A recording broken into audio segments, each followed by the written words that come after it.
welcome back to Therapuss. I know we are doing a first of all, I need to dress up more for this. Whew. I know we are doing a Thursday release, which we don't normally do, but we are doing that because it is Megan Moroney's birthday, and she is also the guest tonight, so I thought it would be really fun to drop the episode on her birthday with it being so close. Happy birthday to you, Megan. Love you. So in Megan's honor, I'm going to sing happy birthday to her. Happy birthday to... Wait, I'm going to try to sound good. Hold on. Just because she's a singer, you know? Okay. Shh. Oh, no, that was off tune. Happy birthday to you. Happy birthday. Happy birthday to you. Wait, no, I know that isn't good. Happy birthday to you. Happy birthday to you. Happy birthday, dear Megan. Happy birthday to you. Thank you. Megan Moroney is a dear friend and a superstar when it comes to country music and just music in general. She's literally incredible. Her sophomore album, Am I Okay, came out last year. She is currently on the Am I Okay tour, which I was so lucky to be able to see last week. It was life-changing. I love when I go to a concert and their audience is just so engaged. They're like hanging on her every word, and like Megan just had the crowd in the palm of her hands. It was so amazing. I just kept looking up there being like, she is such a star, and like all of her music slaps. But if you are not able to see her live, do not worry. Her live album, Megan Moroney, Am I Okay Tour, is out now. Oh, there's just something, sometimes like, i.e. Cornelia Street Live, like it just like it makes you really feel like you're in the room with the artist, and I think it's so cool. So Megan, congratulations and happy birthday, and I'm so excited for you guys to hear this episode. To submit Tell Me What's Wrongs, go to passthatpuss.com and click Tell Me What's Wrong. Leave a name and number if you're feeling fancy. Okay, enjoy the episode. Love you, pussies. Hi, pussies. Welcome back to Therapuss. Today we have on a dear friend and country superstar, Megan Moroney. Oh, hey. Hey, I miss you. How are you? I'm great. I love that we're matching. I know, this we has are made matching. my day already. And you know, I never wear sweats that are like what would you call this? Bootleg, perhaps. This is bootleg? Straight leg? Straight leg. Straight leg. But I never wear it. No. And I did it for you. Not that it's like really like upended my day or anything, but like. Thank you so much. How's tour? Great. I mean, we've got 8 shows left there's going to be 50 total. So math is hard, 42 shows down. So it's been amazing. I feel like it's been like the best time of my life on tour. It's insane. I'm so glad you get to come because you'll get to like see it. I feel like I say all the time, like, oh, it's so special and it's crazy. It's amazing. I've never had this happen before, but until you like see it, then you're like, oh, that is insane. I cannot wait. What's your favorite song to perform in the show? I think Break It Right Back, straight into Bless Your Heart really does something for me. Mm-hmm. Like I end Break It Right Back on the floor, like the drama. The drama of it all. And then I stand up and we sing Bless Your Heart together, and it's just like, I love Bless Your Heart. Thanks. Did you write, because I remember you being like, what's your writing process? And you're like, you write it all at home at first, and then you bring it to a studio. Yeah, so like I wrote Bless Your Heart on a writer's trip. So that was just like, we went out to the East Tennessee mountains and we just like brought guitars and sat around and talked about stuff. And that was a part of my deluxe album. So that was like a topic I didn't touch on Am I Okay, was like, you know, anti-bullying. Mm-hmm. And that's what that song is written for. So we were talking about just how like my co-writer Jesse Alexander had like a middle schooler, and I was like, what can we say that's not like fuck you, like, but a middle schooler can sing and feel better when they're being bullied? And I was like, oh, Bless Your Heart. Bless Your Heart is great. But I was also listening to I'm Not Pretty Today, and then that's also touches on the bullying of it all. That is wait, did you say the bullying of it all? Yes, right? Like so funny. Isn't that what it's the bullying of it all? Like, isn't that what it's about? It's no, it is. That actually happened, though. If you go to my Instagram, I say, did you mean to double tap that spring break throwback from 2016 and PCB? PCB. What is PCB? Panama City Beach. Got it. Also, to sidetrack, you didn't know what a chicken mini is. Okay.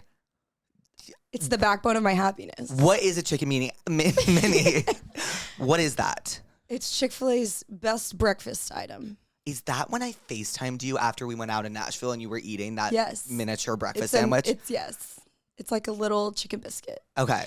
Soaked in butter. Have you had a chicken mini, Louise? He didn't even know what it was. I said, I just ate some chicken minis, and he's like, a what? And I was offended. She was appalled. I was offended to my core. core. She was appalled. To bring it all back, you started singing when you were injured in cheerleading, right? And then your dad gifted you a guitar? Yeah. So my dad gifted me a guitar after my first breakup because I wouldn't stop crying. So he took me to Guitar Center. Oh. My mom was pulling out all the stops. She's like, the first time I was allowed to dye my hair blonde was because of a breakup. I wouldn't stop crying. You're not naturally blonde? No. Wait, your hair looks naturally blonde. You're so sweet for saying that. You don't have roots. Yes, I do. They're tasteful roots. Oh, okay. But they're definitely there. And I would say my hair is like I'm not naturally like a brunette. It's like more dirty blonde, but yeah, definitely not a natural, very blonde girl. But yeah, my mom let me dye my hair and my dad bought me a guitar. So. And then how long until when you taught yourself how to play guitar? It was about that time. Yeah. Like you said, I hurt my knee when I was like 17. And I had to get surgery, and that made me have to be in a wheelchair for like 2.5 months. And so when I was just sitting around doing nothing, I was like, okay, I'll finally try to learn guitar. Cause my dad would try to teach, like he tried to teach me how to play guitar since I was like 12, but I would never like stick to it cause my fingers would hurt, or like I would just get easily distracted by something else. But when I got hurt, I was like, well, I ain't got nothing else to do. What was the first song you taught yourself how to play? Strawberry Wine. Do you know that one? Really? It's my go-to karaoke song. So who's it by? Dina Carter. Strawberry Wine, 17.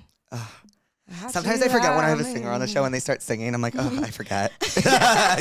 Surely you've heard the song. Surely. No, surely. Like if you heard it. The issue with me and country music is it's all great. I only listen to women in country. So I listen to you. I listen to Casey. Okay. I listen to you, and I listen to Casey, and I listen to like I listen to old Dolly Parton sometimes. Okay. I listen to like Miranda Lambert. Love. Like who were some of your country icons? Miranda and Casey. I think Taylor too, obviously. Like I grew up on her music. But Casey was the first artist that made me want to like write my own music. Do you remember the first song you wrote? Yeah, it was called Stay in Memory.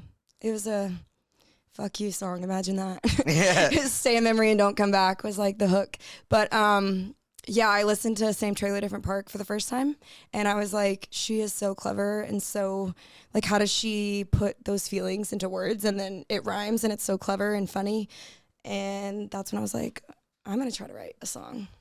It's actually funny you say that because I was listening to Merry Go Round the other day, and then I was listening to your stuff, and they reminded me of each other with like the wittiness. Thank you. That's a compliment. Yeah, it was really cool because like I grew up loving Casey Musgraves so much, and I even like waited outside of her bus at a show in Alabama, and I got to meet her.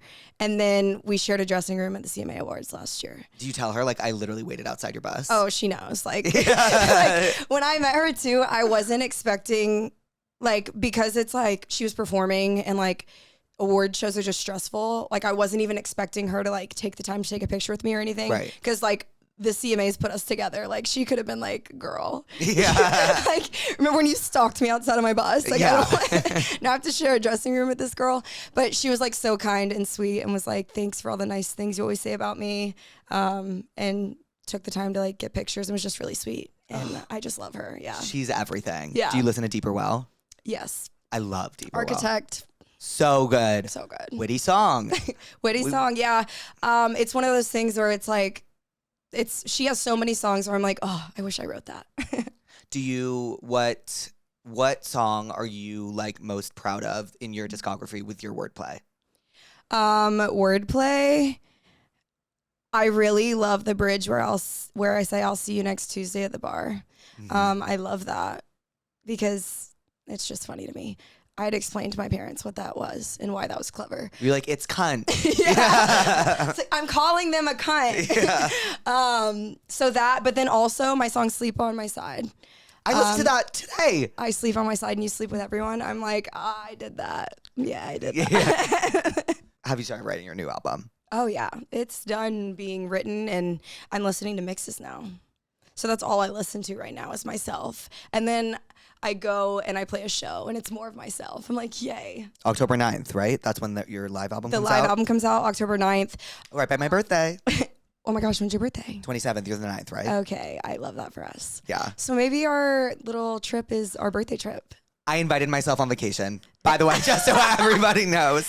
And I was going to invite Jake anyways. But yeah, it's perfect that you were like, I'm coming. Because I was like, great, I was going to invite you. I'm really excited for that vacation. We are going to have We're going to swim with sharks. Ooh, okay. We're going to down some tequila sodas. Yes. Health and wellness. Just get drunk for 5 days straight. Literally, yeah. I don't know. These next songs, I like, usually I'm one to like tease the crap out of them. Like, I'm like, there's this one and this one and this one.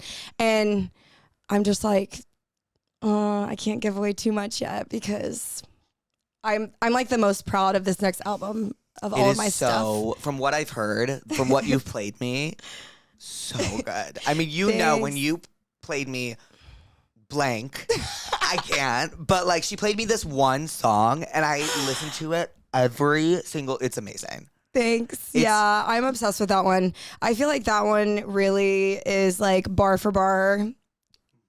I told no lies. Mm-hmm.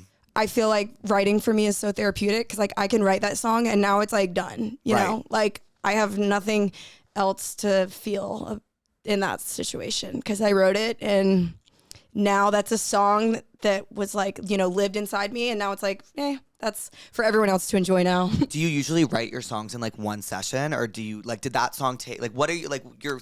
Oh yeah, that song was like 30 minutes. What? Because it was like, we're going to say exactly what happened. I mean, it takes you through exactly. It does. And it like, I love that it touches on all the points because it's like, oh, well, she should have known. And it's like, yeah, well, if he did this, then you wouldn't have known either. Right, so of course. It's all I feel like it just checks all of the boxes and I love that one and I'm glad I sent it to you because now you can crash out whenever you want. I do all the time. Also, like, do you feel like writing music helps you not live in the past because you can let it go? 100%. Yeah. It's like, I feel so grateful to even like have like the gift of songwriting because I'm like, if I didn't have somewhere to put those feelings, they would just be like, festering. Yes. And it truly is like, I felt like after I almost said the title, after I wrote that song that we're talking about, like I never wrote another song about that situation again. Cause it's like, I said what I needed to say. Right. And now some people are going to relate to it and that can be something that we all share together now, but I don't like feel it anymore, like in me, you know? Do you believe that when you perform a song? That was whack of me. No, like I know what you mean. I don't know why I said it like that, but I was like, that's so strange. Well, literally. Do you believe though that like oh God. when you release a song, like it's not yours anymore, it's everybody else's, so like you don't attach meaning to it like you attach because I forget what show I was at the other day. Who was it Gaga? I think it was Lady Gaga. Was it Lady Gaga? I don't know what you're about to say. Okay. Well, I was at a show and somebody was like, I wrote this song and now it's like so not about me. It's like I like don't even feel when I wrote this, like I don't even feel what I was feeling when I wrote it. It's about like everybody else. Like this song is for everybody now. 100%. I have a song called Girl in the Mirror that's like that for me. I literally, the hook is like, I love the boy more than I love the girl in the mirror. And when I wrote that, it was like something that I needed to remind myself. Right. Because I knew it was true. But it's like once you write it down and you have to sing it, you're like, oh shit. Like the first time I performed it, I cried. Mm-hmm. And I was like, what, like, I tried to get myself to stop crying and I couldn't. And I was like, holy shit. And it's just because like you're admitting to people that like at one point you cared about them and their happiness way more than yourself. Yeah. And that's like really like, damn, like how did I let myself get that way when I'm, you know, I grew up so confident and bubbly and stuff. And so that song now though, because now I would rather like die than shrink myself for a man.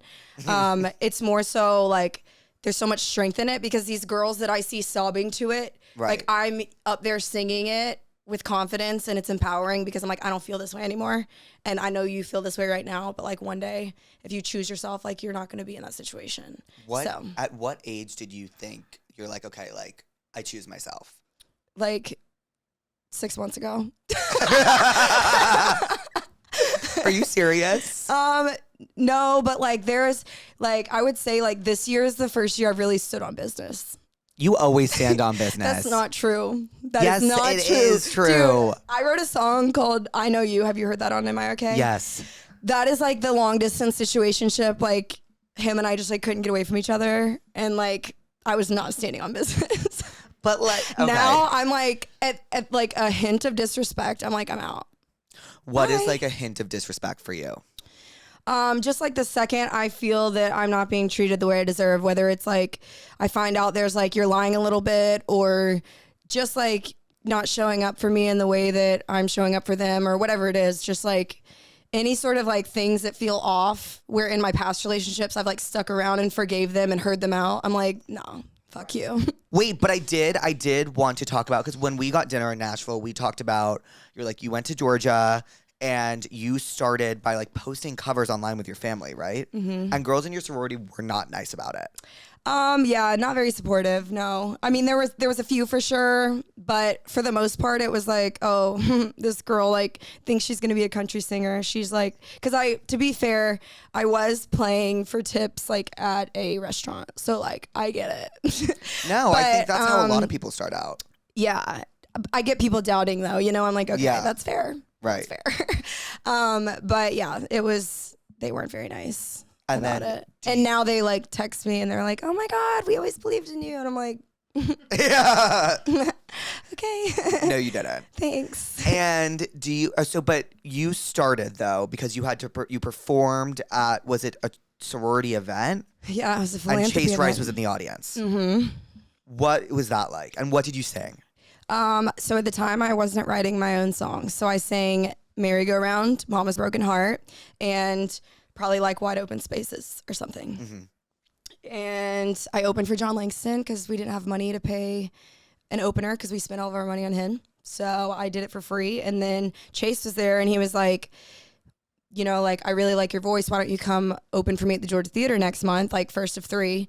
I'm not going to pay you, but it's still a cool opportunity, which I was like, I'll pay you. Yeah. And he was like, the only thing is like, you only played covers today and I want you to play an original song. Like, I don't want you to just do covers. So if you play an original, like you can open for me. And so I wrote my first song. Which was? Stay in Memory. Stay in Memory. Mm-hmm. So have you ever seen Star is Born? Yes. So that's you. That's... A little bit. Yes. I love that movie. And then when did you, and then after you wrote Stay in Memory, did you just keep writing? Yeah, so after that show, I really wanted to move to Nashville because Chase was like, just drop out of school. You don't need your degree. Like, musicians, like, if you're going to make it, you need to be in Nashville. So I told my parents, I was like, Chase said I should just move to Nashville and I don't need to get my degree. And my parents were like, sweetheart. Yeah. That's not going to happen. And you stayed in school. So I stayed in school. But once I performed for the first time and I actually heard the audience sing Strawberry Wine back to me, which like wasn't even a song that I wrote, but it was just like so rewarding to hear like a room full of people all come together and like scream words to a song we all love. That's when I like got the bug for it. And I was like, I got to figure out how I'm going to move to Nashville. So I kind of just prepared myself to move to Nashville. So I was an accounting major and I switched from accounting to like marketing and digital marketing. And then I, got in the music business program at Georgia to try to like learn everything I could. And then I graduated in 2020 over Zoom. No. Yeah. Were you in Nashville at the time? Yeah, I had already moved. I was like, as soon as I found out like we weren't going back to school, I was like, okay, well, off to I'm going to Nashville. And then what song do you feel as though you were like, okay, this is my full-time job and I can this is going to be my full-time job? I think it was Hair Salon. Like, I love hair because I salon. was having like writers that I really look up to, like Luke Laird is one of them who I worked on this last album with, or the next one with a lot. And he like reached out and complimented the song, and I was like, so I think like that was the song where like writers that I really looked up to in Nashville started to like be like, oh, she's like actually can write a song. Right. Of course, there were some people that was like, oh, well, she got lucky. Do it again, you know? Like, And you did. Yeah. Yeah. Is hair salon based on a true story? Like, were you in a chair at Bernadette's hair salon and did you hear 3 seats down somebody talking about your ex-boyfriend? Yeah, the weirdest thing about hair salon, like I so believe that like my career is just like such a God thing, because even like Chase Rice randomly being there and being like, open, write a song. And I was like, okay, like that's like just feels very like such a God thing. I feel like hair salon, I had a dream that happened. Like What? I had a dream that an ex that I was not over at the time got engaged, and 3 chairs down, they're like all show it. They're like, oh my God, they got engaged. Like, look at these pictures. They look so good together. And I can see my hometown hair salon, and I'm looking out the window like the other way, trying not to cry. Uh-huh. And that's like all I remembered from the dream. And then I had the idea and I brought it into like some songwriters that I love writing with.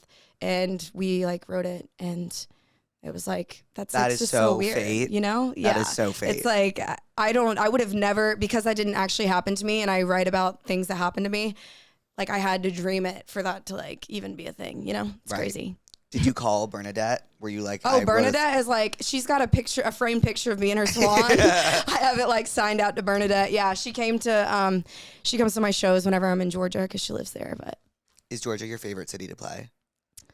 Or are you not allowed yeah, to I say mean, your favorite city to play. no, I have a few favorites, honestly. Georgia's definitely like being home is always fun. And Right. I feel like they take ownership of me, which I really love. And I feel like Tennessee, because I wrote Tennessee Orange, they also take ownership of me. So like anywhere in Georgia, Tennessee, always a good time. 2 like cities that I have no personal connection to, but I really love are Boston and Chicago. I love They're crazy. Chicago. They're like every love single Chicago. time they're like bonkers. And I'm like, am I from here? Did you write Tennessee Orange on your kitchen floor? Let me think. Tennessee Orange was an idea that I brought in, and then I ended up rewriting the bridge and some verses and stuff like that. But yeah, I just like brought the idea in, and then I finished it, I guess, in my kitchen. Yeah. How did Tennessee Orange start? Like, what was the initial idea for it? Like, what was like the first round of lyrics you were like, and like, how do you start? Do you start a song from the chorus or the verse, or does it just switch up? Well, that song in particular, I thought of the hook, which is like in Georgia, they'd call it a sin. I'm wearing Tennessee Orange for him, because I was literally in a Tennessee shirt and I looked in the mirror and I was like, my mom's like a diehard Georgia fan. And I was like, if my mom saw me in this shirt, like she would kill me, because my mom, like I've never like worn another like team shirt, like as a Georgia girl, like you don't do that. And, so I thought of the hook, and then we were kind of writing it. I wanted it to be like, I'm calling my mom and letting her know like something bad has happened. Like that's why I say like it ain't what you think. Like I'm not pregnant.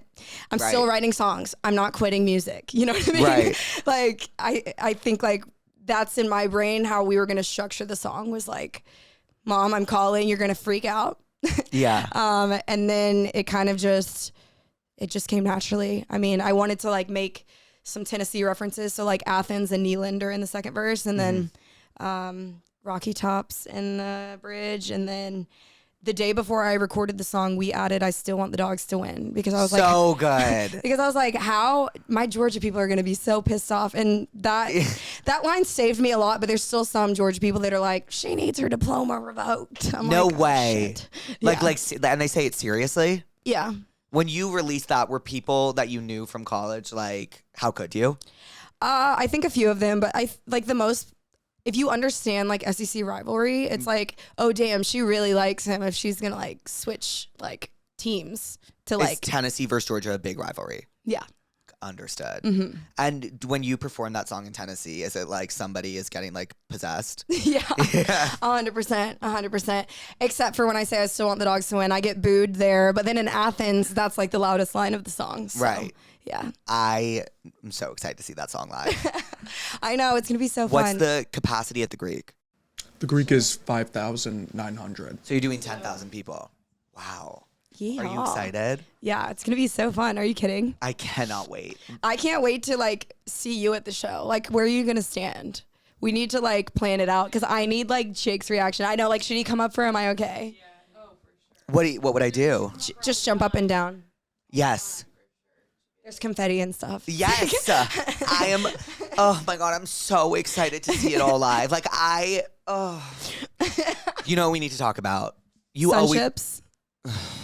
Sorry. We needed sun chips. We needed to get that out of the way first. I know. I hate sun chips. I think that's crazy. You like the harvest? I think we have much different palettes, I fear. I don't know if I'm like traumatized from them because they were given and to me. And specifically harvest cheddar, which is what I was offended by. I think if I were to have sun chips, it would be like the plain flavor. Oh God, see, I'm offended by that as well. And I would post a hard post that says disgusting. Oh, on the plain flavor? I will say that in the hierarchy of sun chips, I think harvest cheddar ranks second. What's Garden first? salsa is the obvious choice. I mean, that is my 13th reason. That garden salsa, like, I think is so despicable. Oh my gosh. What about with, like, what chips do you eat with a turkey sandwich? Oh, I love a turkey sandwich. Like potato chips, like Utz potato chips. Okay. I don't think I know that brand. Okay, so don't you worry. I have it in bulk at my house. Okay, perfect. So before you leave, I'm going to give you an Utz barbecue chip and an Utz plain chip. Okay. Okay? They will change your life. You're going to say, hey, these kind of taste like Lay's. They don't. Okay, I got it. I appreciate a good chip. I'm a chip girl. I actually have the sun chip, like the harvest cheddar ones, on my rider. What's your rider? Sun chips, veggie tray. Ooh, yum. Beef sticks. She loves beef sticks. A Chomps beef stick. Boy. Boy, if you don't. My Alani Nu, the watermelon wave flavor, cold brew, essential water, the big one. Mm-hmm. It's really like not that interesting. Like, the peanut butter pretzels. I love peanut butter pretzels. Mm-hmm. Love. You know what's so funny about peanut butter, and this is so random, but do you ever feel like there's something that your palate, like your taste palate, like got accustomed to as you grew older? Like I used to hate tomatoes, love tomatoes now. Let me think. Yeah, I've always loved tomatoes. Like Brussels sprouts. I fuck with the Brussels sprout. And you used to not. I used to not. Especially if they're like crispy. I've kind of realized though that like all vegetables I eat need to be like on fire and then taken out of the oven. You know what I mean? I agree with you. Yeah. Like if they're soggy and steamed, I'm like, oh, I like steamed broccoli. You don't like steamed broccoli?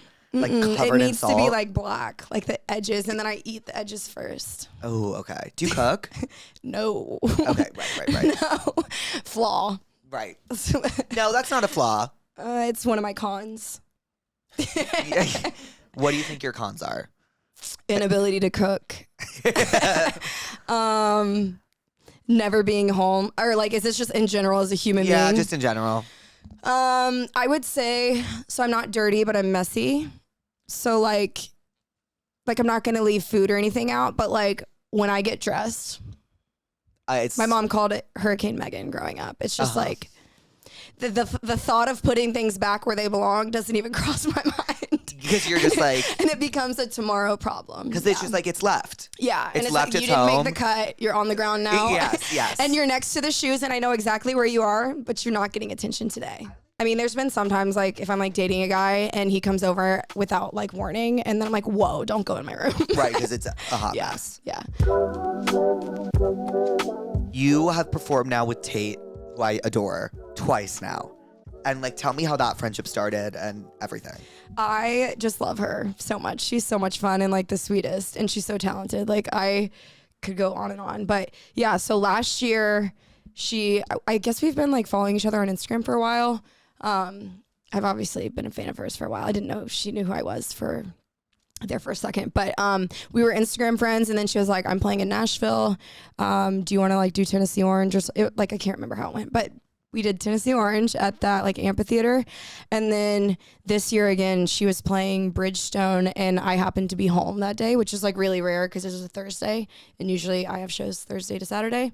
But I didn't. So I was like, this is perfect. And we did like the emo version of 6 Months Later. She good. She like kills any song she does. Also her tour. Were you not like so gagged beyond belief? My jaw from the intro up until I had to leave to go backstage, I was just like, I don't know if I want to be her. I don't know if I'm in love with her. Right, like and she's my friend, and I think she's like a superhuman because not only is she so talented, she's like so normal and kind. I'm like, wait, like the intro where it's like the silhouette, I was like, and then this light just like beams down on her. I know. It's like I don't understand how she doesn't get tired. I know. I was literally, we went out after, and she was like, she's the one that was like, do you want to go to a bar after? I'm like, Yeah. sure, where are we going? And we went to Broadway, but just like her energy and even like all the dancers, I'm like, y'all just played like the longest show of like, it's a full workout. It's It's like athletes. a 2-hour workout. Right. And y'all have energy to then go out and have just as much energy. It's insane. It was so much fun though. They're like all so talented and kind. I just love her. She's the greatest. I You love guys should her. clap on a song one day. I wish. I think if we like got time to write, like it would be fire.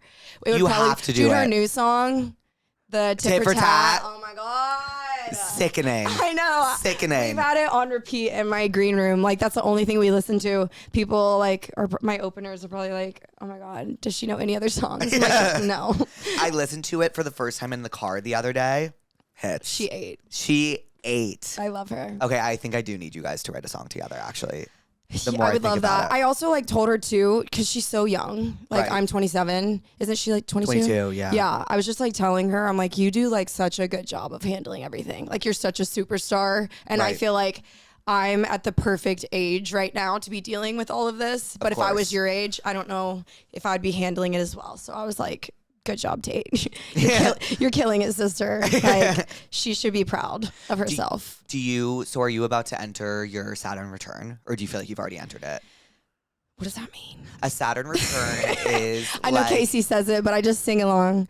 My Louise, Saturn. Can you explain what a Saturn return is? Saturn comes around every like 27 to 30 years, and apparently, look, like I might not get the facts completely right, but basically when you're 27 to 30, you have this like major life reckoning where you like, if you're not on the path that you're meant to be on, the universe will Shift it. Will shift it. Ooh, I actually don't want to talk about this anymore. No, but it's like, it's like in a good way. It's like you just Okay. you like really come into yourself is like the non-scary way of saying. Okay. Yeah. I think I'm there. I think I'm like in the past year, I would say I've gotten just like so much more confident in myself, and like I know exactly who I am and I know exactly who I want to be surrounded by. And it's just like I said, standing on business, I don't allow people to treat me like shit. I feel like before I let a lot of things slide because I would look for the best in people. And I think that's a good thing to look for the best in people, but not so much that it like, tears apart your mental health. Right. Trying to hope that they do good because they're capable of it. Right. And how is your mental health with like when you signed up to be a singer, like were you like, okay, like did you ever anticipate like such heavy discourse online about your art and what you do? God, no. It was like so rough at first. I feel like once again, this year is like the first year I've actually been able to be like stable about it. And I think I've had so much said about me now that I'm pretty numb to it, which I think is just something that happens when there's like that many people saying negative things about you. I think now too that it's like, I feel I put more weight into the people that love me and love my music than I do the people who are just like commenting hateful things on everything they see. And yeah, it was a struggle though. I mean, like, I feel like this year is the first year of like live TV performances that I haven't like absolutely hated, because before I would be so anxious because I would be like, I know this is about to go on TV and everyone's going to rip me apart for it. This is like going through my head before I even start singing. You know what I mean? So it's like, that was a horrible place to be at mentally. And now I feel like this is like what I'm put on earth to do for now, at least. So I need to like not let the opinions of people who don't matter to me affect anything that I do. And I feel like this is the first year that I feel like I've always known that, but like this is the first year that I've actually been able to be like, yeah, like fuck the haters, fuck you guys. Like, Do you have any like coping mechanisms you use if you see something or hear something? it's kind of crazy. I'm like totally numb to it now. It doesn't affect me at all. I kind of like laugh now, which I don't know if that's a good thing or not. But I'm like, it just like when you have everyone saying everything, like, oh, she's ugly, she can't sing, who let her wear that? Like, it's just like, Right. okay. Do you remember the moment where you realized it wasn't hurting you as much as it used to? I think, no, I don't remember the specific moment. I just remember like after like performances, I wouldn't like cry myself to sleep anymore, because I would literally go do that and then cry because I knew people would be so mean to me. And it's like, I think for myself, it's also been having more compassion for myself. Like, this is my first time doing this shit, you know? So if I'm like performing somewhere, like even the VMAs, that was my first time at the VMAs. So I allowed myself to be like, you're going to be nervous because you've never done this. There's Sabrina Carpenter right there. You've never met her before. Holy shit, you love her though. Yeah. So there's her. There's Lady Gaga. There's Ariana Grande. And you're going to be nervous, but that's okay because you've never done this before. Rather than like, I think before I was like, you have to be perfect because everyone's already going to rip you apart and you already know what they're going to say about you. So you need to really bring it. And now it's like, right. I'm doing my best. Right. And there's so many people that love you. Yeah, I think it's just important to focus on like my fans, and because I know that even like the fans that I meet just out in the wild, right, like they're so kind, and like those are the kind of, that's real, you know, like people that just come up to you and they're so sweet and kind, and like random anonymous profiles saying shit about you, I'm like, me, doesn't really do it for me anymore. Do you have any friends in the industry that you can be like, okay, you get it? Kenny Chesney. Okay, tell me more. Yeah, so I got to open for him last year on a stadium tour, and he's become like such a close friend and mentor. And there was a time where I was like really crashing out over like this article that got posted, and a lot of it wasn't true. Kenny came to my house because he was like, you need to like chill out. He was like, you are building something so special, the connection you have with your fans, and like you are letting these like people eat your lunch. Like that's what he said. And I was like, oh shit. I was like, you ain't eating my damn lunch today. So he just like came over and like hyped me up. My parents were in town. And so my parents like thanked him a million times for coming and doing that, because he really just like talked some sense into me when I was crashing out. But it's like so nice to have a friend like Kenny that he's been through it all. Like he knows what it's like to have people talk bad about him, and even like anything really, because he's been doing it for so long. So he always has the best advice, and he talks some sense into me. None of that matters. What matters is my songwriting, my fans, and my path. Right. It's like crazy how public perception can be like shifted based on untrue things. It's really crazy. It's just like, I feel like in the age of like TikTok can be so beneficial, but it can also be so harmful, because like you'll get a video, it'll have 500,000 likes. Yeah. And a bunch of comments. So of course you're going to be like, well, it's caught a lot of traction, so why wouldn't it be true? Right. Dude, the amount of, this is embarrassing, I get stumped by the AI videos. Like, you know, the little golden retriever that was like swimming around a living room or something like that. I was like, oh my God, how did that happen? Yeah. And then like 20 minutes later, I'm like, oh. What about the kangaroo with the plane ticket? Did you get stumped by that one? Haven't seen that one. Okay, you would get stumped by that one, I think, maybe. Okay. If you're getting stumped by a golden retriever swimming in a living room, because I was almost stumped by the kangaroo. Okay. What is your favorite place that you've been able to travel to because of this job? Like outside of the U.S.? I love St. Bart's. I took my family there last year, like after, oh my gosh, really? Yeah. We have to go there too. Yes, okay. we do. Mentally noted. Take Jake and Tate to St. Bart's. Got it. I love St. Bart's. I took my family there. It was so beautiful. And then I also just love the Bahamas. I recorded a lot of my vocals off my new album there. There's a studio down there. And does it feel like work for you? Because if you're doing that even when you're on vacation, are you like, I need to do this? Like, this isn't work to me? Like, what feels like work to you? It felt like work when like they all went on a boat trip and I had to go in the studio and sing. But yeah. But like other than that, it's just, I feel like, I don't know, maybe my Saturn has returned, because I'm like, I just feel so content, and like everything is just like enjoyable. Like feel so grateful that I've been doing this for when did I sign my record deal? Like 3 years now, maybe. And I just It's only been 3 years? I think so, right? Wow. But I just like, and I know I'm only 3 years in. Yeah, talk to me in 40 years. Yeah. But like, I just enjoy it so much still. Like even going in the studio, I get so excited, and the shows, like usually there's like an aspect, I feel like I've talked to other artists, there's an aspect that they don't like, whether it's like social media or touring or whatever it is, and writing. And I'm like, I love all of it. And so it's just like really rewarding. And to be able to record vocals for my new album and then like go to dinner on the beach, I'm like, This is the life. is this real? Yeah. I was going to ask, well, because you've had the friends that you've been friends with, you've been friends forever, especially Natalie, right? And Yep. did you and Natalie meet freshman year? Yeah, we met the first day on bid day in our sorority. So I remember like her and I were terrified. We didn't drink in high school. So when we got to college, we thought like bid day was going to be like we're watching movies and like wearing matching pajamas that are monogrammed. Right. That is not the case. And I'm not going to elaborate because I'm pretty sure they could get in trouble. Right. But we did not watch movies, and and there was no matching pajamas.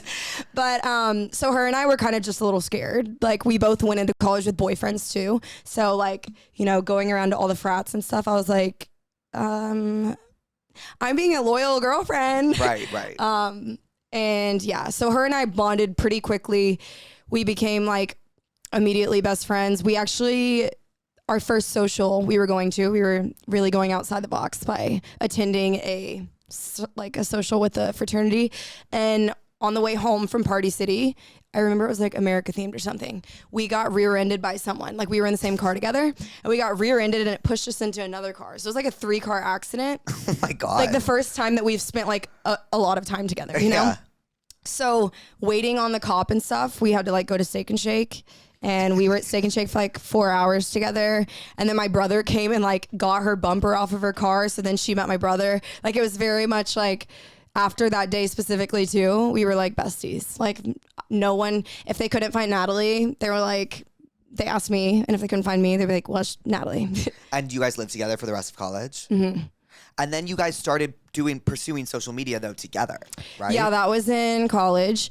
That was like right when the influencer thing was starting. And I just remember like we're broke college kids and like these brands wanted to send us clothes for free. And I'm like, I'll post about it because I don't want to spend money on a game day outfit every week. Right. So it just started like that. And then, yeah, it was just like we were the sorority influencer girls. And it was because it is so common to do that today, but back then it was not common. Yeah, people, like I said, I don't think everyone thought it was the greatest thing ever. They're kind of mean sometimes, but yeah, Natalie and I, we just stuck it out. And then she's literally getting married next year. We're going to be friends for 10 years next year. That's crazy. I And you know. wrote Wonder about her. I know. It makes me so emo. Like I literally wrote her that song about saying like, you're going to find a guy that's going to show up for you and you're not going to wonder if he cares about you or loves you. And she found Alex and he's like perfect for her. And I'm just like, what was it like when you played her that song for the first time? she was there. I mean, we were literally down at the beach and she was, arguing with the guy that she was talking to, like, you know, when everyone's vibing and then your friend's like aggressively texting, Yes. like totally not in the conversation, Yes. and you're like, someone's pissing her off on the other line. Yes. Who do I need to kill? Right. And so it was like that thing, and then she was explaining how he was just like stressing her out, and I was like, if he really loved you and cared about you, like you would not be wondering if he did. And then immediately my brain was like, wait, Wonder would be a really cool title. So I'm like drunk on the beach. I have a margarita and a Pineapple Willie's cup. And then, do you know what that is? Pineapple Willie's? Of course not. Okay. Yeah. Is that a Southern thing? Yeah, it's a Panama City delicacy. So PCB. PCB. We have to take you to PCB. That would be so much fun. Megan, Jake, and PCB. What is PCB? It used to be the spring break hotspot. Would I survive? There was a lot of debauchery happening back in the day. Okay. Now I think they're trying to brand it more as like family friendly. Right. But back in the day, not the case. Was this PCB trip the same one that somebody liked your Instagram photo at? Okay, so not the Natalie one. No. That was a few years later. But yeah, I drunkenly wrote Wonder. Like I wrote the first verse and the chorus without a guitar in the water, just the words. Because I was Were you standing alone? yeah. Or were you... I was like, I gotta go real quick. I need some alone time. So I walk away from them. I come back and then I got my guitar and finished it that night. And I remember it was actually like so wholesome. I'm sure like somebody has a video of it, but it was like we took like a group trip. So there was maybe like 15 friends all down there. And after I finished the song, like I was sitting on the porch swing and I played the song for everyone. They were like sitting on the porch. And I remember everyone, I think like when I wrote that song was when I realized that like not everyone can write songs, because they were so impressed. And I was like, really? Yeah. I was like, what do you mean? Yeah, I just like, Natalie said she was going through this. So I just like wrote it down and made it rhyme. And yeah, so Nat heard it right away, but it's really wholesome. Cry? No, I think she was just like, because she didn't know Alex at the time. So she was like going through it. She's like, you're right. I do need someone that doesn't make me wonder. So yeah, it's just crazy. She's getting married now. I'm the maid of honor. I've got maid of honor duties. You're gonna sing Wonder at the wedding.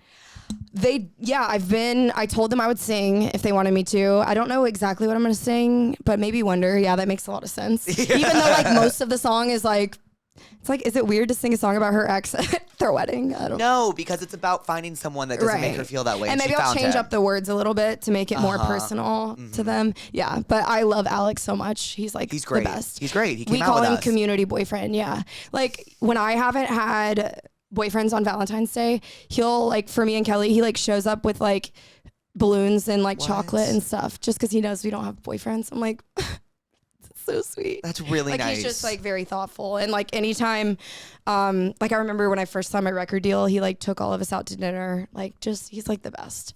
When you signed your record deal, what was the song that got you signed? Tennessee Orange. Mm-hmm. And you dropped that on streaming services or like YouTube or? Yeah, it was streaming services, but I released it as an independent artist. So I literally like made the cover art on my phone. And then how did it take off via TikTok or? Like, how did it work? Yeah, I posted an acoustic video of me first, like back in March, and that kind of blew up, and people were like, oh my gosh, we need this song, but it wasn't the studio version. And then I decided to release it like right around football season with like, I did like this campaign with Spotify. So it was like, I just put it out, and then as soon as like the official sound was on TikTok, people started making like just relationship videos. It was like really wholesome, and they were completely ignoring. I didn't realize how much of a universal song it would be, I guess, because I thought it would be very like, you know, only Georgia and Tennessee people or people that know about, you know, college football rivalries, like only they would know about it.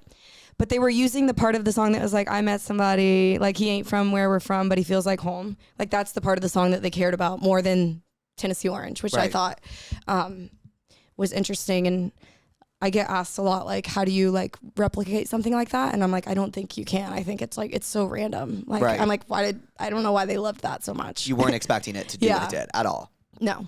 Right. Do you feel like people have like demoitis?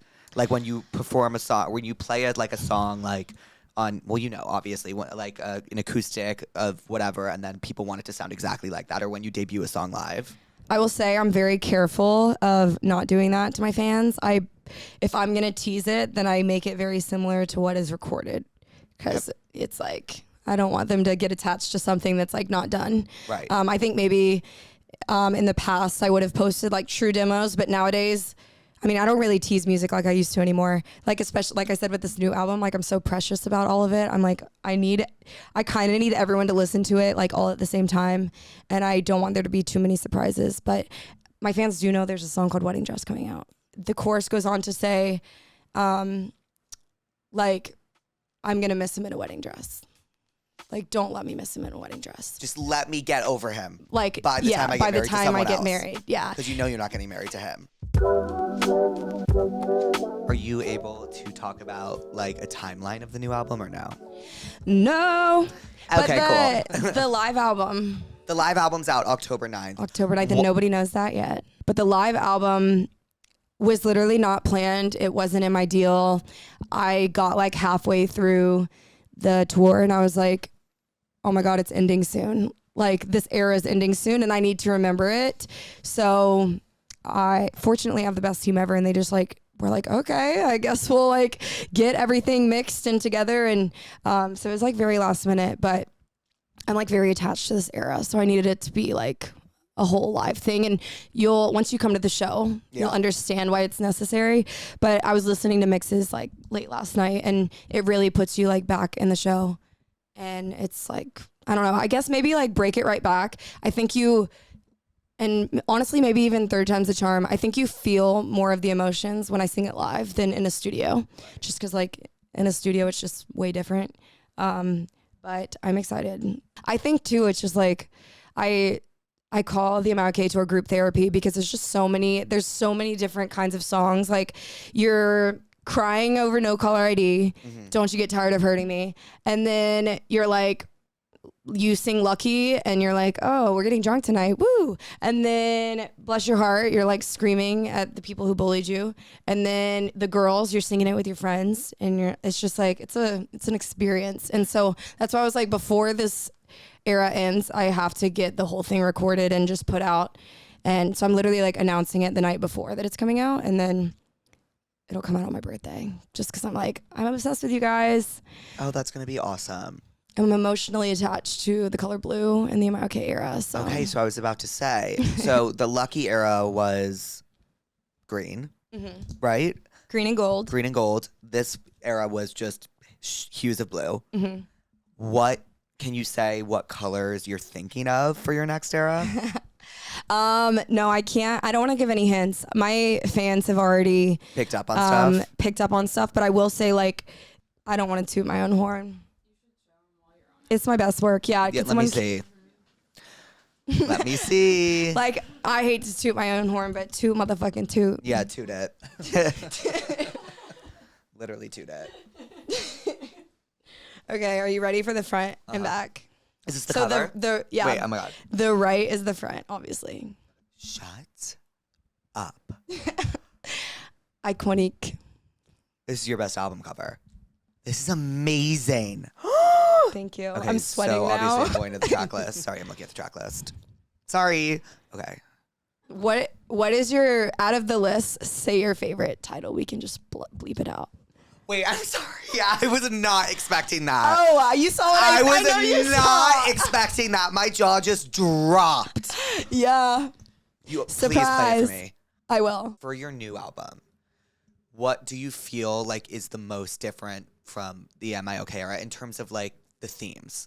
I think the biggest difference with this album is that just like my feet are so planted and I know exactly who I am. I feel like I've always known who I am, but like I like know who I am and I'm willing to take risks now. You know? Right. It's like before it was like, this is who I am, the first two albums, but this is like, yep, this is me. Sonically, is there anything different?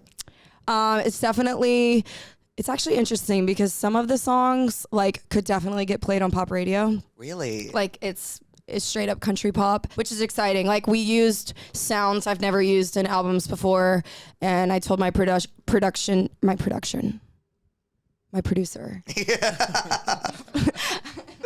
told my producer to go crazy. But I will say that like even though some of them lean a little bit more like country pop, all of it is still real instruments and stuff. So it's still very organic in me.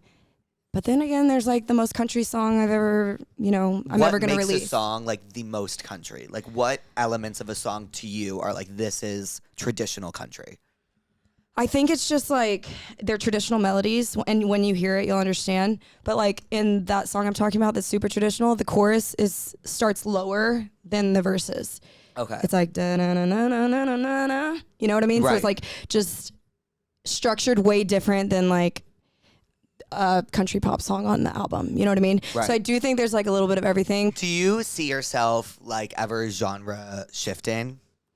Or do you think country forever? I love country music a lot. I mean, I don't listen to a lot of music, but when I do, it's like 2000s country that I grew up on. So I just love country music. So I don't know. I mean, I don't even know what I'm eating for dinner. So my plans change all the time.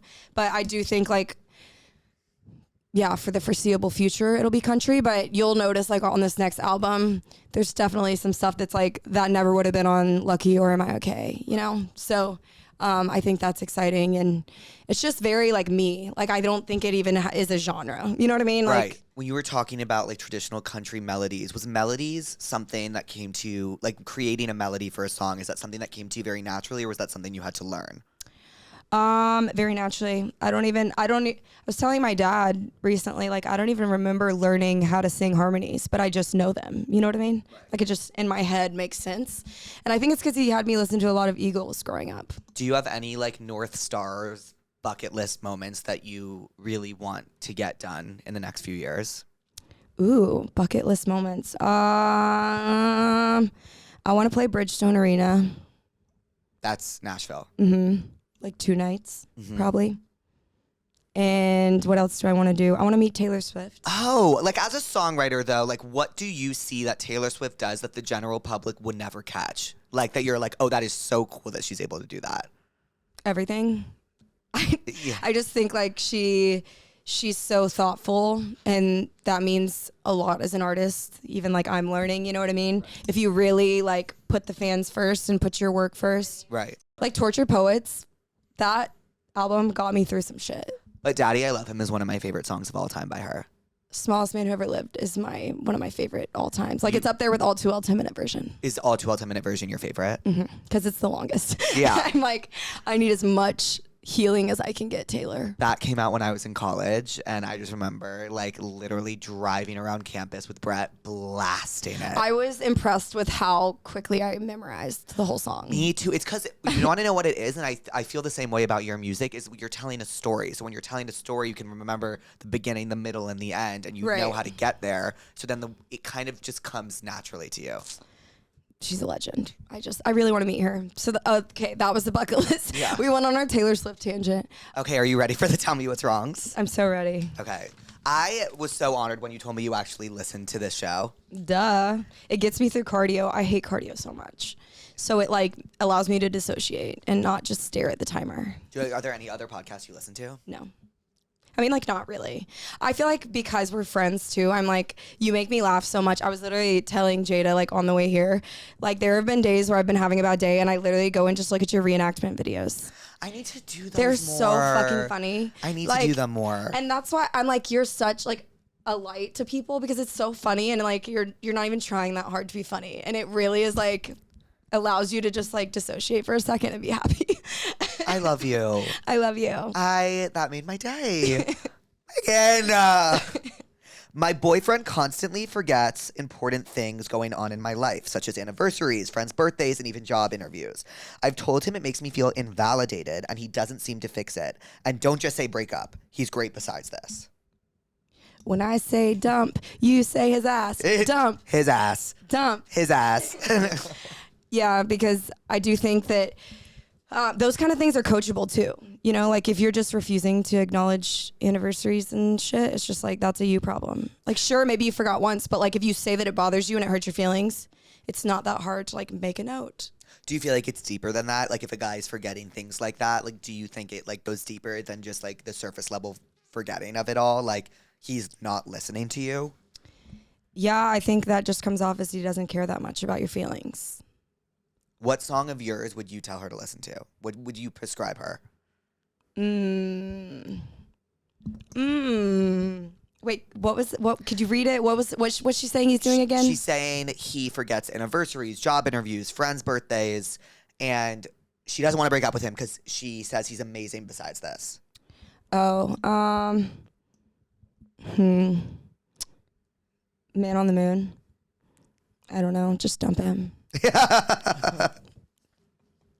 I don't know if you've talked to him and he refuses, that's like a problem, you know? Right. Because like there's gonna be larger problems in life where like you have to talk to someone and say like, hey, this hurts my feelings.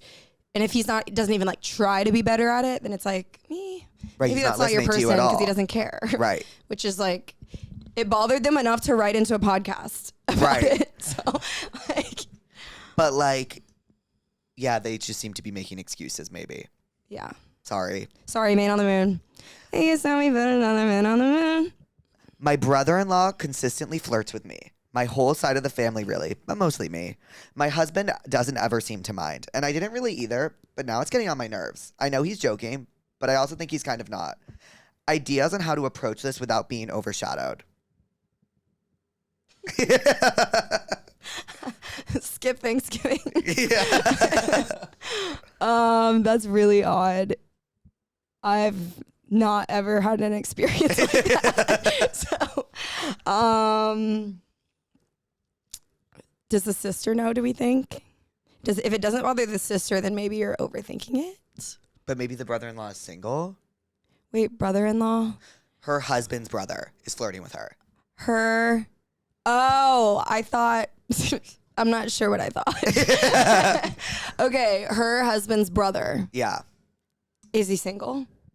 Well, sometimes we miss context here. Yeah, okay. Yeah, I wouldn't worry about it. It's kind of like, okay. Like, stop being weird. I don't know. So back in January, I was at a party and my friends were literally planning a holiday to Bali in front of me.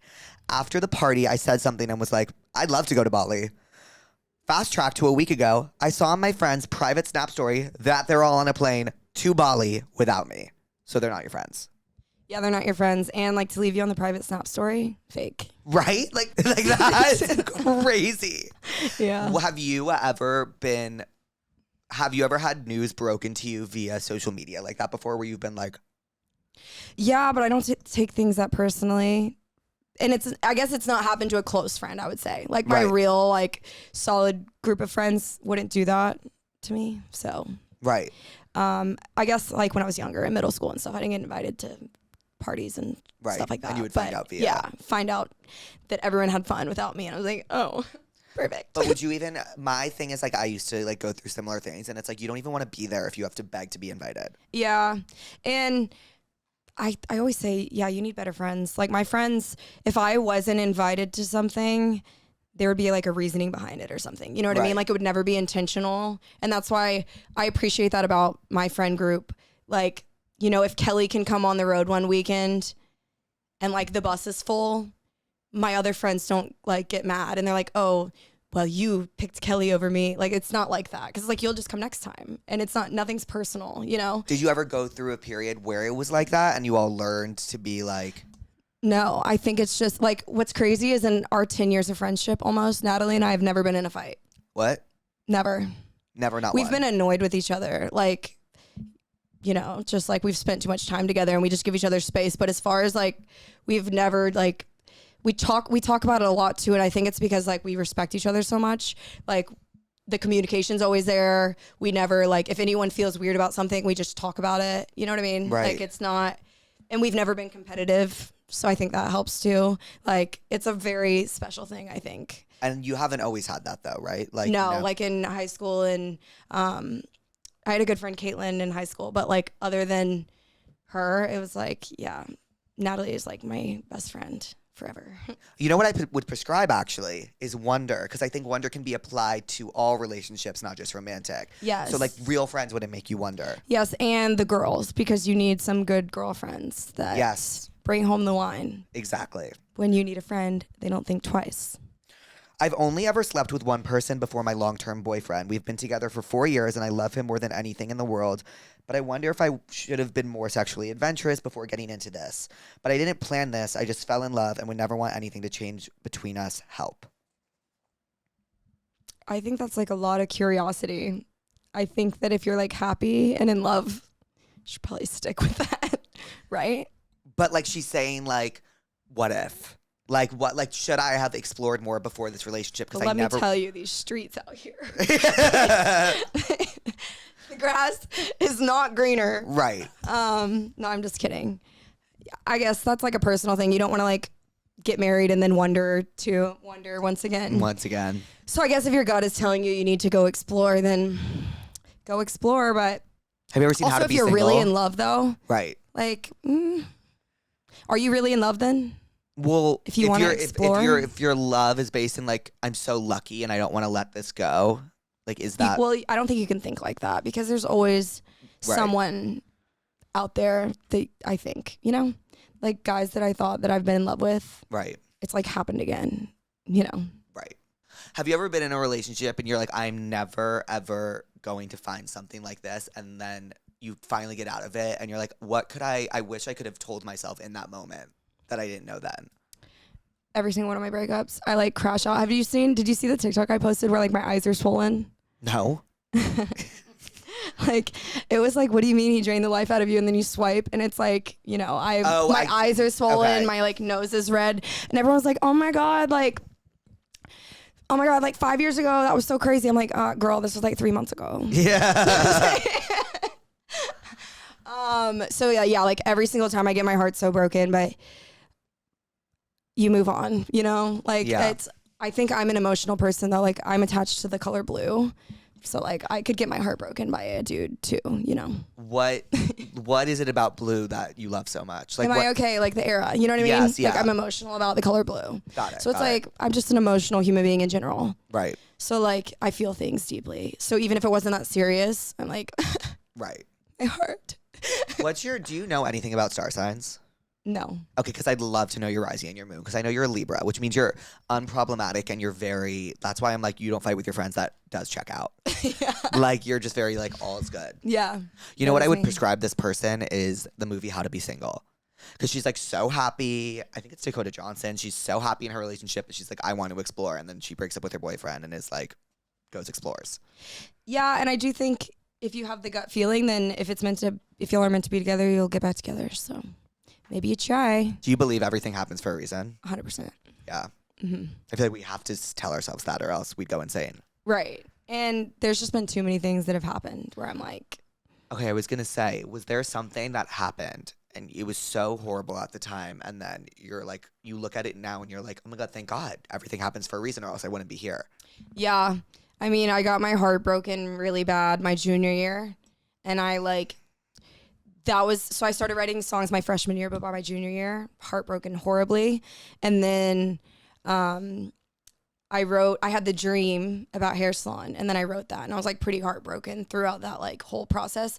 And I know that if I didn't get my heart broken that bad, and I wasn't like, you know, if I wasn't, I don't know. That was like the first time in my life I like laid in bed for 24 hours. Like I could not get out of bed. Like I was like, thought the world was over. And I think like if that didn't happen, then I wouldn't know to go to songwriting as like a therapy, like for me, you know? Did you immediately go to songwriting or were you like watching? Yeah, I did. Okay. Like I started like needing to pick up my guitar and like get my emotions out. And that's when I was like, oh, because of the other guys I dated, like I had dated guys like in high school and like, you know, the beginning of college, and I didn't write songs about them that like really meant anything. And then like once I really had my heart shattered, I was like, oh God.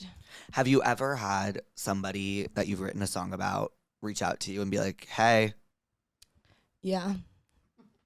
Mm-hmm. Really? Yeah. And are you like sorry or are you just like? I'm just like, yeah, that was my side of the story. Right. Right. I think my husband is caught in a pyramid scheme. He's always been a hustler, which I love about him, but it seems like this newest side venture sounds like an awful lot like a scam. He's not gullible, so I'm not fully convinced, but he keeps on telling our friends about this, quote, product, I guess, and I want to make sure he doesn't embarrass himself. Well, if it looks like a pyramid scheme and acts like a pyramid scheme, it's most likely a pyramid scheme. Do you have anyone you know from college that you're like, they're in an MLM scam? Yeah, I can't remember the names of any of them, but I do remember that they would all sell them as like groups, you know? Like, yeah. Yeah, I do remember that. I don't know what to tell this girl. Why doesn't she just talk to him and be like, hey, I think you're in a pyramid scheme?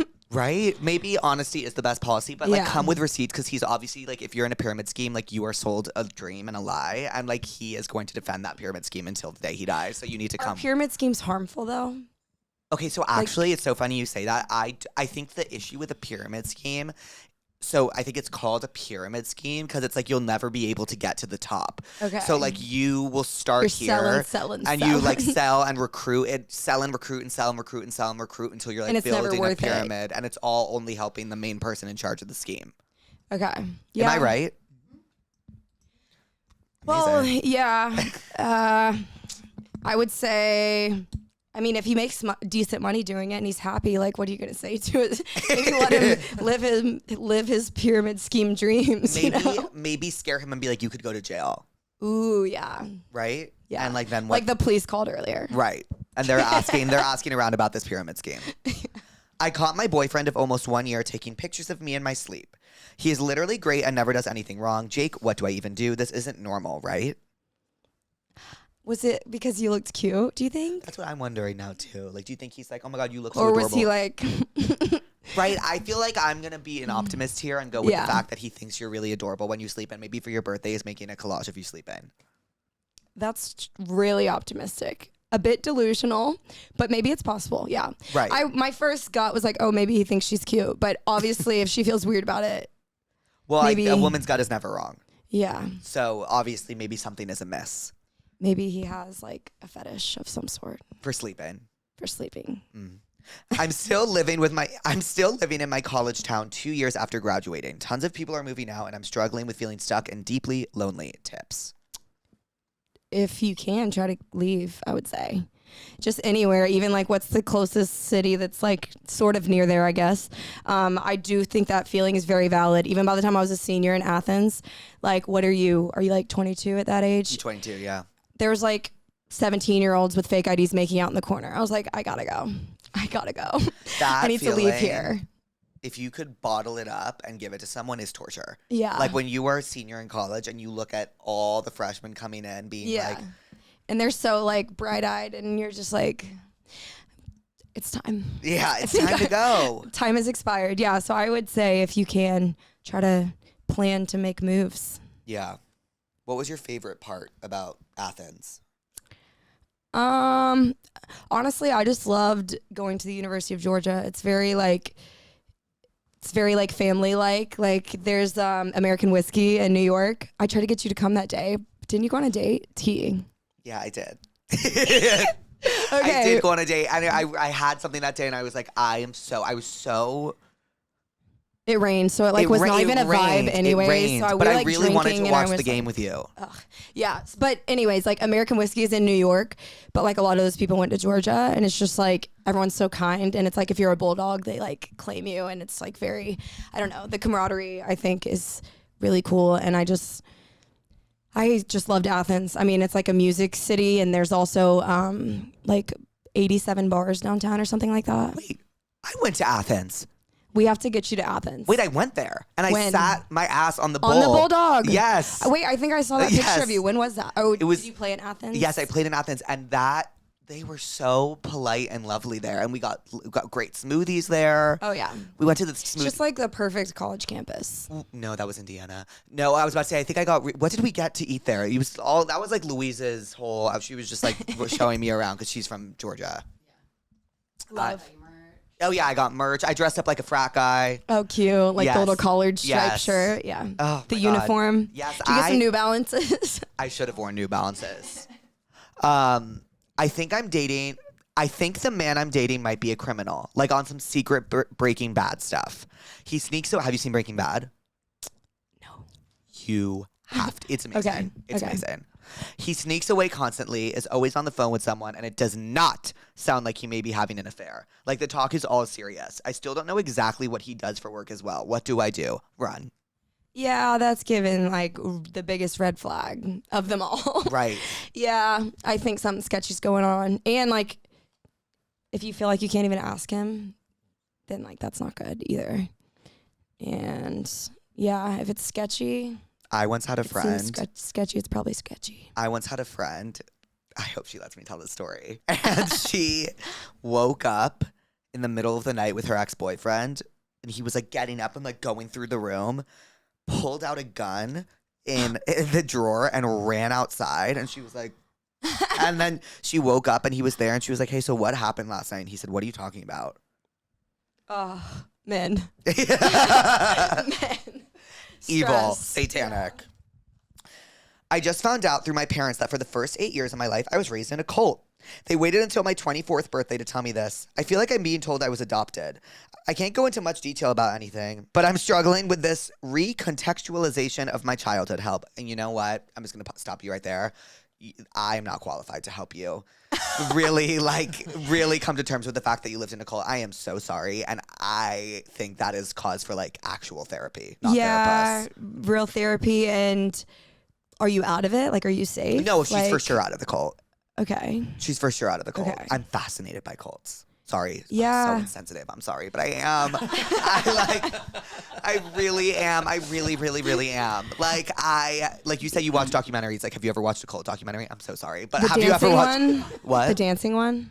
Oh, the dancing one was crazy. Especially the religious ones. They get people that don't know that much about, religion, and then they just fucking Right. gotcha. Well, because Are we gonna get taken for talking about cults? No, I talk about cults all the time. Okay. I just feel bad personally this time because this girl was like, "Hey, I was in one. Please help." And I'm like, I find them fascinating. But I will tell you, Seriously, yeah, get a good therapist. good therapist. Sometimes you just need to that was a thing, and Yeah. I'm moved on and no longer a part of that. Right. For clarity, I am so sorry you were in a cult. Please seek therapy. Real therapy. Real therapy, not Therapuss. But if you need to laugh, you're always welcome here. I pissed the bed blackout drunk and left my best friend to sleep in it. Then I found out, oh, Jesus, Nolan, what? This was insane. I pissed the bed blackout drunk and left my best friend to sleep in it, so you're a bad friend. Then I found out I had gonorrhea. It's transmittable through pee, and now she has it too. She won't talk to me. What do I do? I think you got to take the L on that one. I think that's crazy. Oh my God, like low-key new fear unlocked. Ooh. I would, pay for her gonorrhea meds. Apologize Is she an profusely. Flowers. Maybe ask, like, what do you want, like, material-wise? Like, do you want new clothes? Like, you just need to, like, do things, like, to make her happy because you gave her gonorrhea and she didn't even get to have sex because of it. She slept in your pee. Maybe the friend needs a little bit of distance, though. Yeah.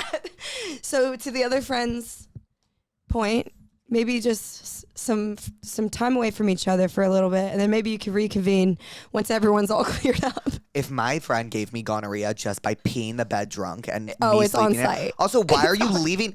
To begin, why are you leaving your friend to sleep in the pee? Yeah, that's an immediate wake up. The Get out amount of shit I would talk. If somebody did that to me, I'd be Do an like, emergency episode. emergency episode. I'd literally go to everyone in my life. How are you? I'm okay. My friend just left me to sleep in her pee and she gave me gonorrhea. So I'm not doing too well. How are you? How are you? Are you ever in like an Uber and you like tell the same story like 4 times and you just feel so bad for the Uber driver who's heard the same story 4 times? What do you mean? Okay, so that might just be a me thing. The Yeah. other day I was so the other day. Usually I in Ubers, I'm like oversharing, laughing, talking my shit, and the Uber driver just he's being polite, and then he's just like, and then keeps driving. And that's it? Oh, I talked too loud on that one. Like the other day, somebody came up to me on my flight that I was a really big fan of and was No, it was actually outrageous. It was actually outrageous. And because That was so polite of you to not say that at first. No, because I was like, I'm obsessed with her, and like she was like, I like your videos, and I was like, so obviously I got on the Uber and made about 4 or 5 calls, and at the 5th call I was saying the story again, and I looked at the Uber driver and he was just like, Make it end. like he was literally about to drop me off on the highway. Oh. Well, that was the last Tell Me What's Wrong. Oh. Did you have fun today? Yeah, this was so fun This was and so easy. fun. We have to do it again. Don't play with me. I am not playing with you. We have a show coming up, A vacation. a vacation. Yeah. Megan, what did we learn today? We learned that you don't have much Chick-fil-A knowledge. Mm-mm. We learned that That you might be in your Saturn return, and it's actually quite likely. oh, that I you learned are. what a Saturn return is. Yeah, I think it's returned. If it hasn't returned, it's on its way. I learned about strawberry wine. We also learned, sometimes I think that my life is a bit of a mess, and then I hear that someone gave their friend gonorrhea, and I'm like, Yeah. okay. All's good. In Megan You just Moroney never land. know what people are doing in their free time. We learned that your new album is going to be so insane for a multitude of reasons. I'm excited. We also learned that your live album of the Am I OK tour comes out October 9th. We learned that you look great in maroon. Thank you so much. And now I'm And gonna that go you're listen to glowing. Maroon. You're glowing. We're glowing. We are glowing. And I'm so excited to see you live Thursday. Slay. Brett is going to die. Do you do Indifferent on the set list? Second. That is her favorite song of all time. It's so lit. It's gonna bring your earplugs. They scream. I am so. Oh my god, I'm so excited. I mean, don't We even. have to deck him out in merch too. Oh, You got to get the camo decked. tee. Decked out. So Louise, country. are you gonna come? Brother, she's country. Oh my god, you're gone. Aren't? Wait, speaking of cults, that's our cult shirt. I always say to my fans, we look like a cult in that What do one. you call 'cause your everyone- fans? See, I don't really have a name because like I call them emo cowgirls, emo cowboys. I like so that. like there's that, but it's like a mouthful. Emo cow people, emo cow persons, emo cow beings. There's emo cow moms, emo cow dads, ECs. ECs. Oh yeah, Well, Megan, I love you so much. I love you. This was so much fun. This was so fun. I'm excited for your live album, your new album, and vacation, and your show Thursday. Yeehaw. We have so much. Yeehaw. I need you to wear the cowboy hat. Wait, I was about to say I have a cowboy hat for this concert. Like Okay, I'm going perfect. to wear it for it. So people don't usually dress like that at my concerts, but you could definitely still wear it. Oh, Brett is about to be decked out in boots. Like we are so excited. I love it. Well, Megan, I love you so much. Love you. This Oh, is so and- much fun. Thanks for having me on. Also, We have dinner Wednesday. Dinner Wednesday. Dinner See you Wednesday. We have a then. whole Megan themed Wait, week. you're gonna get to meet my parents. Oh, I'm so They're excited. coming. They're Is like Natalie me. going to be there? Yes. Okay. And Alex. I can't Yes. wait. Okay. I love cannot it. wait. Yay. Well, do you want to give a little bye, pussies? Bye, pussies.